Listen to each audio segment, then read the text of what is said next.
Parfois, on a besoin de s'éloigner, de sortir du cadre, de changer d'air, pour essayer de voir plus clair.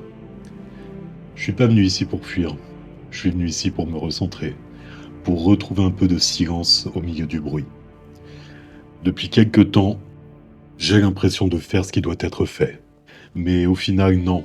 C'est uniquement dans le domaine de la musculation. La diète, les entraînements, le rythme, tout est en place. Mais professionnellement, comme je l'évoquais dans les précédentes vidéos, c'était pas terrible. C'était pas terrible du tout. Mais j'ai compris que quelque chose me manquait. C'est quelque chose que j'ai perdu sur le chemin au fil du temps. J'ai compris que ce que j'avais perdu, c'était pas une histoire d'énergie, de d'envie, de mauvaise direction, mais juste une histoire de foi en moi, en ma capacité à réussir, en ce que je construis chaque jour. Voilà ce que j'ai perdu sur ces dernières années. J'ai fait des choix, j'en assume les conséquences, et là, j'en ai payé le prix. Et donc, j'avais besoin de partir, de m'aligner, de me retrouver avec mes pensées, avec moi-même, pour faire le point par rapport à tout ça. Et j'ai choisi le Morbihan, ma région de cœur. Vous voyez pourquoi j'aime autant la Bretagne, la nature au sens large. Vous voyez ce genre de petits cours d'eau, là, c'est propre. Il n'y a pas d'emballage autour, il n'y a pas de mouchoir, il n'y a pas de capote dédicace à Fontainebleau. Il n'y a pas de signe, en fait, de dégénérescence humaine. Et ça me fait tellement de bien. Vous imaginez pas à quel point. Là, on est typiquement dans le genre de forêt que j'adore. Regardez. C'est couvert de mousse. Et là, j'adore l'ambiance. Ça fait très Heroic Fantasy, très forêt, comme on imagine dans ce genre de roman ou ce genre de cinéma. On s'apprête à croiser un animal fantastique. Voilà, je pars dans des délires, c'est n'importe quoi. Mais bon, c'est ce qu'il y a dans ma tête en ce moment. Donc, je vous le transmets. J'adore cette ambiance parce que je pense que vous avez pu le constater, je suis très critique envers la région parisienne, de France, envers tout ce qui est très urbain, dans le mauvais sens du terme. Évidemment, ça n'apporte pas que du mauvais. Mais on dirait que ce que condensent les grandes villes et la surpopulation, c'est le mauvais qu'il y a dans l'humain. Et donc là, ça me met dans une sorte d'ambiance un peu plus rêveuse en fait, un peu plus positive, un peu plus enfantine si vous voulez. Mais comme si on avait un champ des possibles beaucoup plus ouvert, une perspective de vie plus belle, plus élégante que ce dans quoi nous enferment les grandes villes, la région parisienne, ce genre d'ambiance. Oui, je ne m'en lasse pas, alors je vous en remets encore un petit coup. Voilà, j'aime trop ce cadre, cette ambiance. Mais donc, si je pars une semaine loin des régions parisiennes, en Bretagne, dans le Morbihan, c'est pas pour prendre des vacances, enfin. Évidemment, je me suis déconnecté, j'ai fait beaucoup de marches, mais j'ai continué à appliquer ma routine habituelle, c'est-à-dire j'avais mes 5 entraînements par semaine, j'avais mes 5 repas par jour, et j'avais toute ma logistique inhérente à tout ça. Donc, me voici à la salle. Alors déjà, quel plaisir également de s'entraîner dans une salle en province. C'est un autre monde, voilà, il n'y a pas de débat. C'est bien rangé, c'est civilisé, c'est très agréable. Donc là, c'est ma séance. Bon, malheureusement, c'est tombé comme ça. Mais c'est la même séance que vous avez vue lors de la précédente vidéo. Sauf que, ouais, non, dans les deux cas, en fait, c'est pas exactement ma séance. C'est-à-dire que, normalement, cette séance, je la fais dans une salle spécifique où il y a des machines spécifiques. Et là, en fait, j'ai fait un mix de 2 séances en fonction de ce qu'il y avait. Et voilà, c'est pas encore ma vraie séance. C'est pour ça que pour l'instant, je parle pas trop encore d'entraînement, parce que c'est pas exactement ce que je fais là. Je m'adapte en fonction du contexte. Mais bon, toujours est-il que c'est une séance pec dos, comme celle que vous avez vue la dernière fois. Mais là, normalement, sur la séance pec, on est bon. Ça, c'est la séance que je fais en général le jeudi ou le vendredi. C'est-à-dire un décliné, une chaise presse et un écarté. Sauf que bien évidemment, je ne fais jamais cette chest press qui est, selon moi, absolument immonde. Rien que le sens des poignets et complètement anti-anatomique. Donc bon voilà, là je l'ai faite parce que tous les bancs étaient pris, sinon j'aurais même préféré faire des haltères plutôt que la machine. Mais comme d'habitude, on s'adapte. Et donc normalement sur cette séance, j'aurais dû avoir des tirages bien différents de ceux que vous allez voir pour le dos.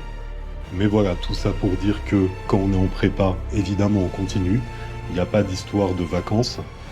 Euh, En fait, c'est pas du tout le même référentiel, comme je l'ai déjà évoqué, par rapport à une pratique de la musculation dite normale. Là, c'est dans l'optique d'une compétition pour un jour donné, et à partir de là, vous mettez vraiment absolument toutes les chances de votre côté pour atteindre le physique que vous souhaitez atteindre. Donc, il n'y a pas d'histoire de séance qui saute, de semaine de vacances ou quoi que ce soit. Là, au final, je n'ai fait que transférer ma vie de moine copiste d'ici en Bretagne, voilà, tout simplement. Mais dans un cadre donc complètement différent, qui rendait la pratique de mon cardio, avec des gros guillemets, un cardio, quand je dis cardio, c'est marche rapide, bien plus agréable et simple, vu que dès que je sortais du lieu où j'étais en bord de mer ou en pleine nature, en fonction de où j'allais, ce qui était absolument parfait. Et d'ailleurs, le gros avantage justement de ce genre de cadre, c'est que vous pouvez concilier des pratiques. C'est-à-dire qu'ici, je suis obligé de dissocier la partie méditative de la partie marche, parce que si je marche par exemple dans ma ville, j'ai du mal à me déconnecter, à me concentrer. Et là, justement, c'est parfait pour faire les deux en même temps. Vous ressentez une forme de quiétude qui fait que vos pensées sont beaucoup plus fluides et vous êtes plus connecté avec votre fort intérieur, en fait. Ça n'a strictement rien à voir. Et donc, ça m'a permis d'aboutir à plus de clarté dans ma réflexion, plus de hauteur justement sur tout ce qui a pu se passer ces dernières années. Et donc, ça m'a permis d'en arriver à une certaine forme de conclusion sur ce que je vais devoir faire pour la suite.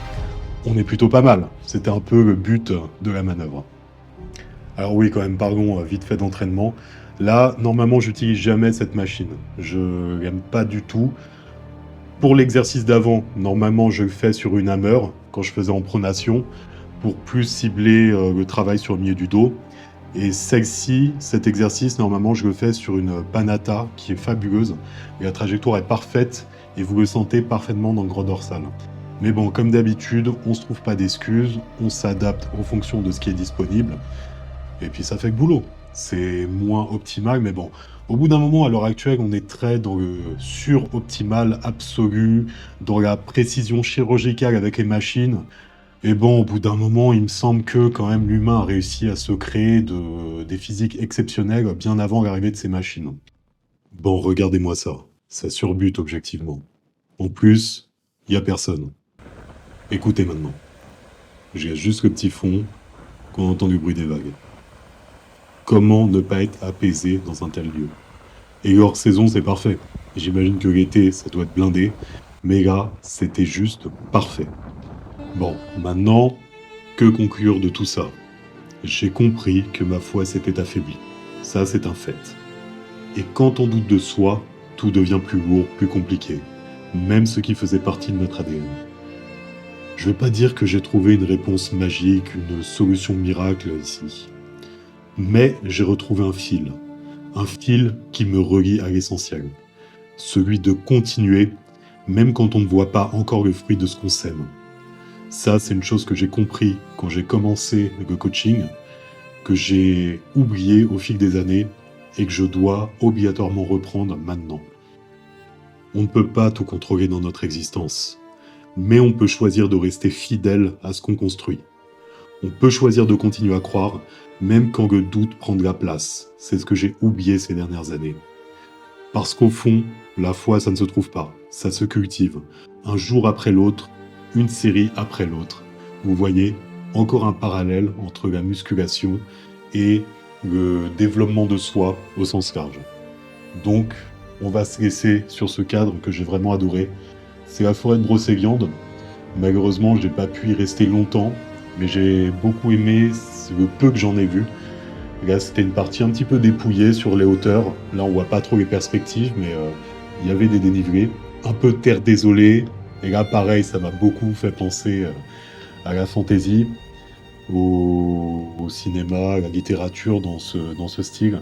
Et j'adore. Et là, l'ambiance, elle était incroyable. Juste le bruit du vent. et je me suis senti tellement apaisé, serein et bien, tout simplement.